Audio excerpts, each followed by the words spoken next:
Hi, thank you, Divya and Mohit. Hello, everyone. Thanks for tuning into this session and staying on to this track. Today, I'm going to talk to you about how we build GitHub. I'm going to give you the insider's view. But before I start, I am VP of Software Engineering. I work from Hyderabad. We have a large presence of engineering team here, and we'll talk about it a little bit more. So in today's talk, what I'm going to share is our engineering practices, our tooling, and our automation. This will probably give you some hints and some of the practices that you can use building your own software using GitHub. Apart from that, if you really like what we do and the exciting work that we do, you can always reach out to me on my handle later on. But before we get started about how we build GitHub, let me actually give you a sense of the scale at which these software have to operate. The best way to start about the scale is to sort of know how many developers are using it. So you do know that the GitHub is the home for developer across the world. What does it really translate to? What it translates to is that we have 56 million developers that work and use GitHub. They have created 100 million repos. And by the way, this number is, continues to grow. Now, when you look at it from these numbers perspective, what is the infrastructure that we use to sort of support these many developers? We are running this stuff, our infrastructure, which is just, I'm talking about github.com, our public site. It uses close to 50,000 cores of CPU. It hosts about 26,000 Kubernetes pods. So what it really means is that whatever you do, whatever work that we do at GitHub, it needs to run at the scale. And it goes out to so many developers. Isn't that cool? By the way, this numbers that I'm talking about is expected to grow from 56 million developer to 100 million by 2025. Isn't it cool? The kind of scale that we need to deal with. Now that's just the scale of how it is being used.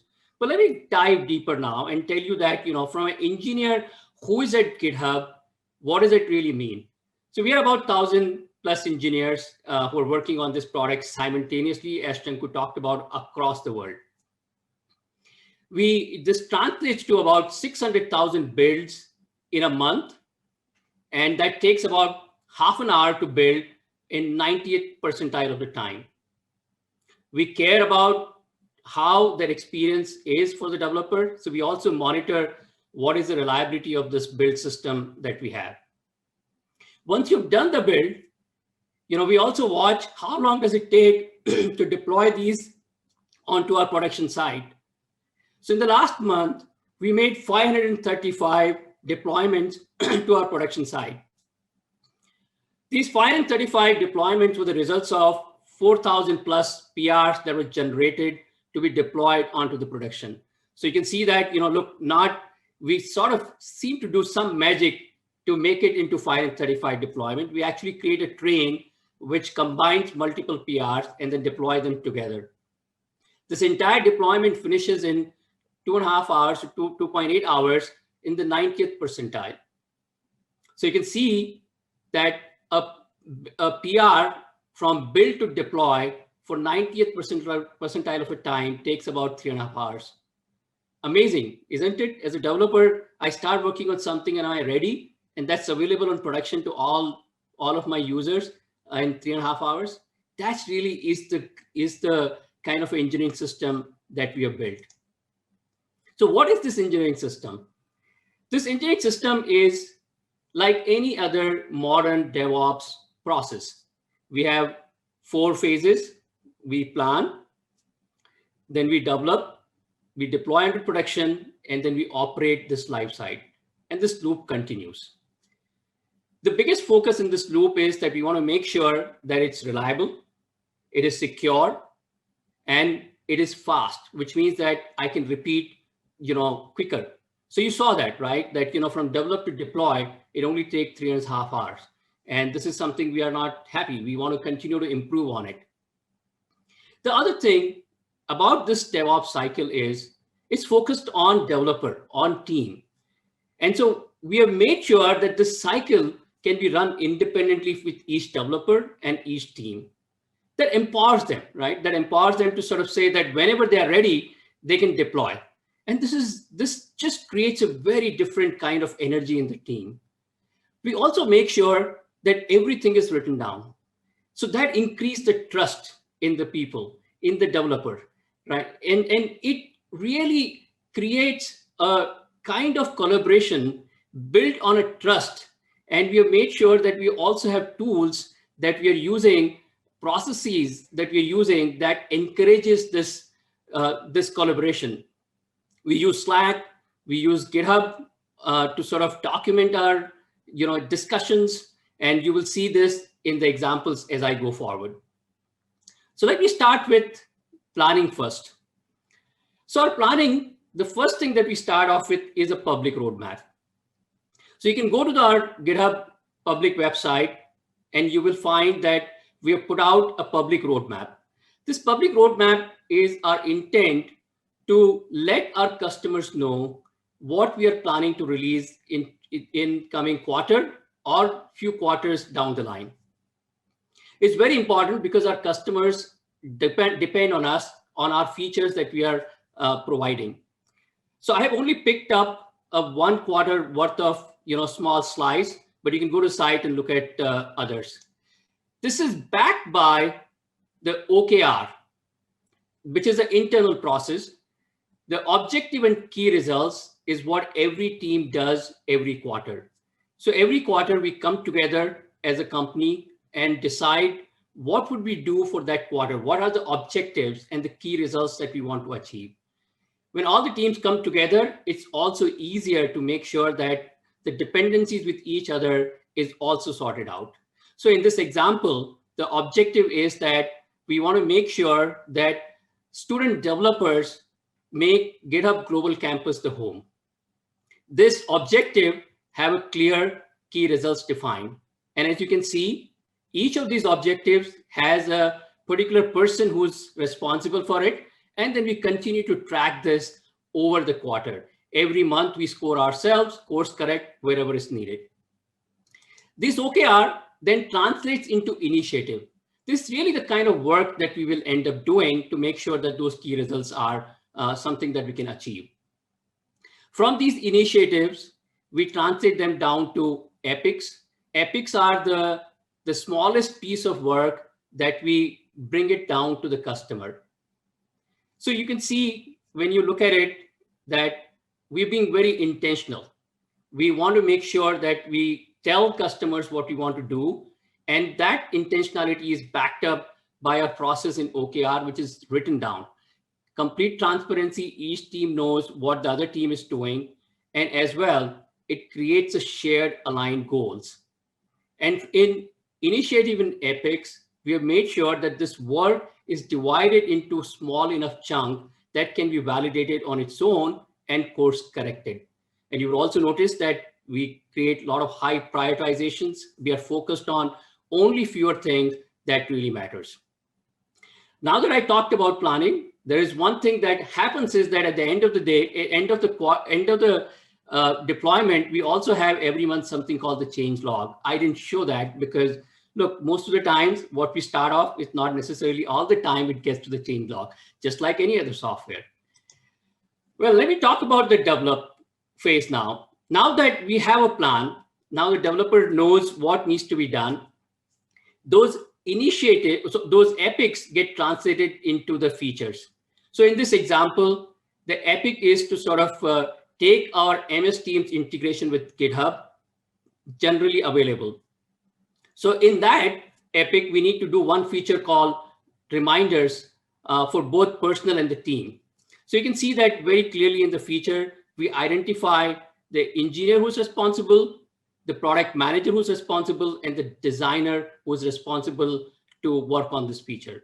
These three form a team to deliver a feature.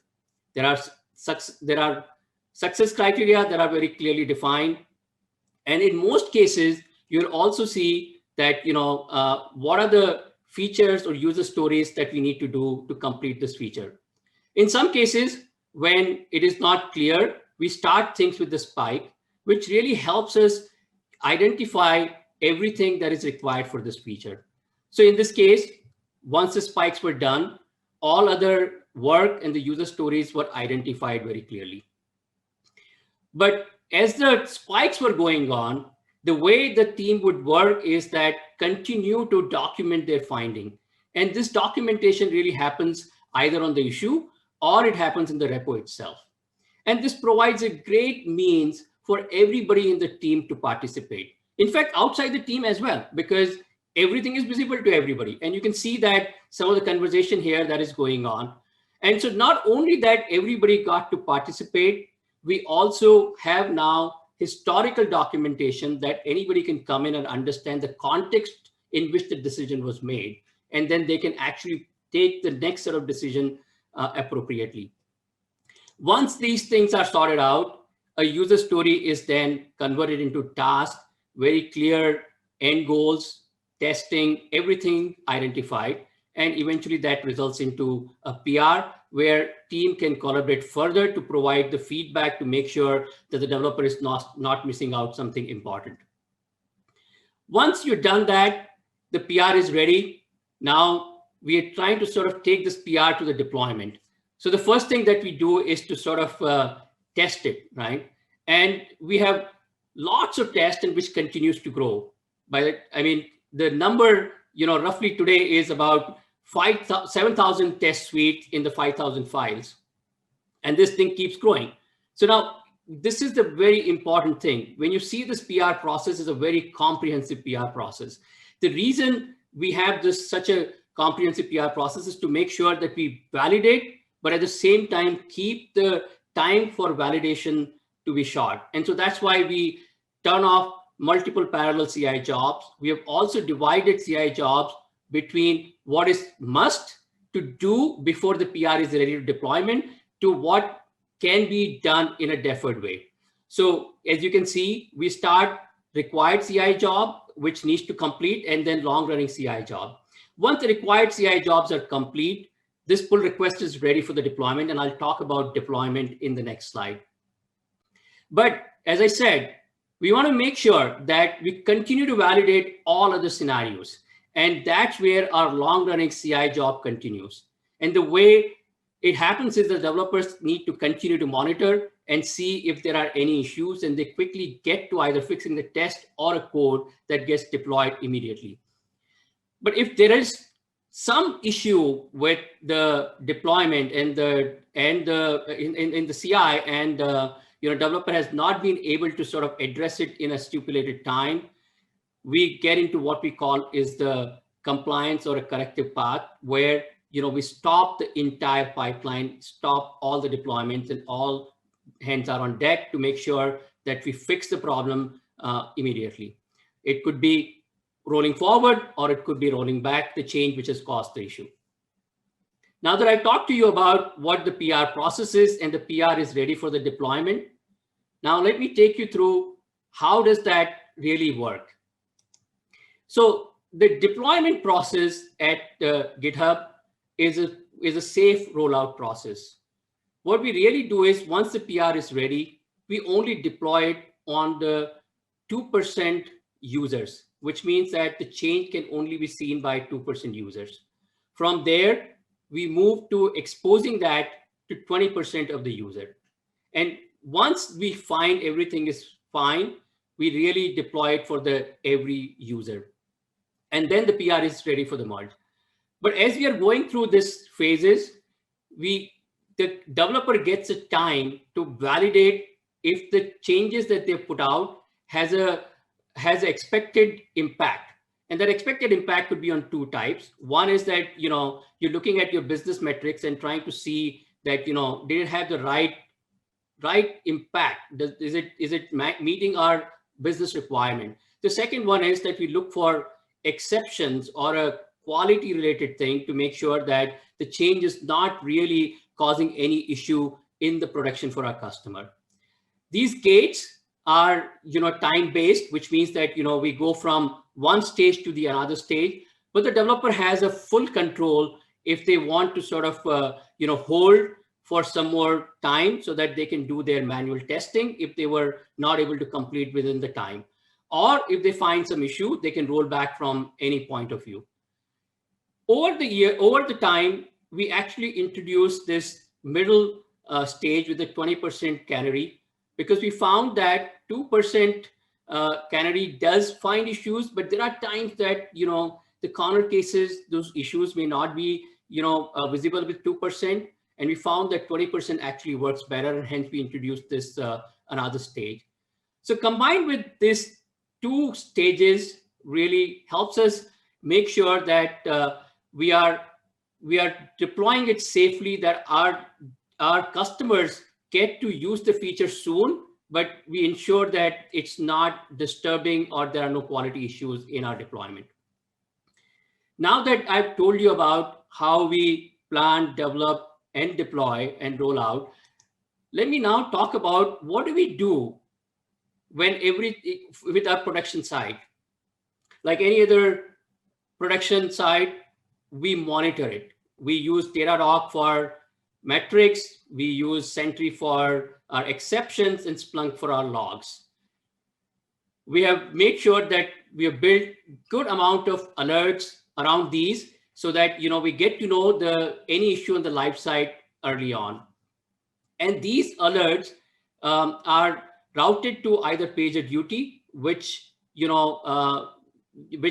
wakes up the person on call, and the engineer on the call takes on to that issue that has come in. We make sure that it is done such a way that the appropriate team is actually get involved. Now, there are other issues that may not be of that severity. We continue to track them on the Slack, and in our daytime address those issues as and when they come. But these are all about when the problem happens on the production side. But we also continue to monitor our services, what we call a service level objective.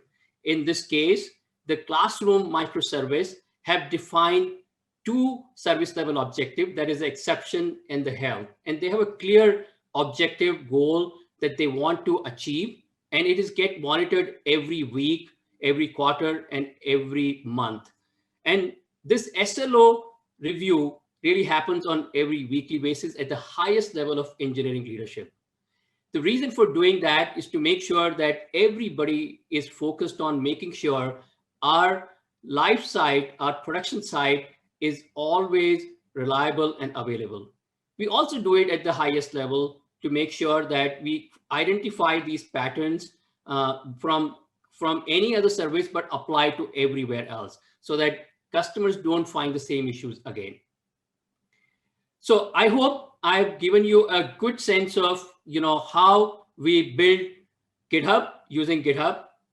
But with any other engineering system or any other system, we continue to focus on what needs to be done further. We continuously improve this. We monitor two things very closely: the cycle time that we talked about, the developer raising the PR to the time it takes to the deployment. We keep identifying any opportunity there to optimize and reduce the time. The second part of it that we continue to monitor is the live site reliability, security, and availability. And we continue to make sure that as our users are increasing, that the service is holding with that scale, and we make those changes ahead of time as we start to see any issues with them. We continue to use more of the GitHub, building the GitHub. You saw some of the things that we did, how we use issues, how we use the PR process to do our design reviews. But we continue to evolve to use code spaces, our actions, and things like that. And eventually, we have multiple SKUs of GitHub. What I talked to you about is predominantly is GitHub.com, but we also have GHES. We have GitHub Enterprise Cloud and GHAE. And today, the developer actually has a different developer life cycle for each of these, and we continue to work to make sure that the same developer life cycle works for all of the SKU, making sure that it's easier for developer and as well as for our customer, there is a feature parity. With this, I want you to remember that we have built a great automation processes which empowers our engineers. It is their experiences, their productivity. It really helps us get the best out of the work, best work out of them. We've created a lot of transparency. Everything is documented, and that transparency leads to the trust and community building and inner sourcing within our company. And finally, we measure what matters and continue to improve. And hopefully you will find some of the things from here to apply to your own application building.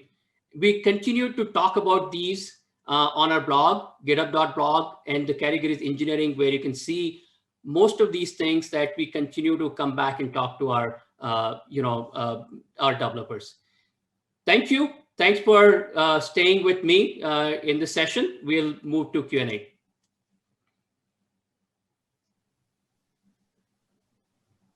What an insightful talk, Sanjay. Thank you very much for that, especially the bits on empowering engineers and building processes around it, transparency and measuring for impact and what matters. Wonderful learnings for all of us here. We got some amazing questions from you, from our viewers. And first up is, you got so much of diverse experiences across different organizations, startups, enterprises. What is that one thing that really stands out and you like about being at GitHub? Yeah, I mean, I like so many things about being at GitHub. You're really making me choose the one and only one thing. The one thing when I joined GitHub that was really unique was how much love you get when you wear the GitHub branded clothing, or you care about the GitHub branded goodies. It's so I'm so proud that, look, this is what really happens. And when you look at it, sometimes you wonder, is it accidental?